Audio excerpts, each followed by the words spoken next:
سوال پوچھا گیا کہ ہمارے لیے اللہ کی کتاب کافی ہے، ایسا کہنے والوں کی کیا نبی پاک صلی اللہ تعالیٰ علیہ وسلم نے پہلے خبر دی؟ جواب سماعت فرمائیے، جی ہاں، جو لوگ یہ کہتے ہیں کہ ہمیں حدیث کی ضرورت نہیں، اللہ کی کتاب ہمارے لیے کافی ہے، ایسے لوگوں کی نبی پاک صلی اللہ تعالیٰ علیہ وسلم نے اطلاع خداوندی سے اپنے زمانہ اقدس میں خبر دی تاکہ امت مسلمہ ایسے فتنوں سے بچے اور دوسروں کو بھی بچائے۔ چنانچہ ترمذی شریف ابواب العلم حدیث نمبر 2664 اور امام ابن ماجہ نے ابن ماجہ شریف میں اس حدیث کو نقل کیا اور وہاں حدیث پاک کا نمبر 12 ہے، یعنی 12 ہے۔ حضرت مقدام رضی اللہ تعالیٰ عنہ سے مروی، نبی پاک صلی اللہ تعالیٰ علیہ وسلم نے ارشاد فرمایا، سن لو،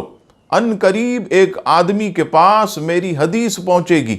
اور وہ اپنی مسند پر تکیہ لگائے ہوئے کہے گا، ہمارے اور تمہارے درمیان اللہ کی کتاب کافی ہے، ہم جو اس میں حلال پائیں گے اسے حلال سمجھیں گے اور جسے اس میں حرام پائیں گے اسے حرام سمجھیں گے، جبکہ رسول اللہ صلی اللہ علیہ وسلم نے بھی اسی طرح حرام کیا جس طرح اللہ کریم نے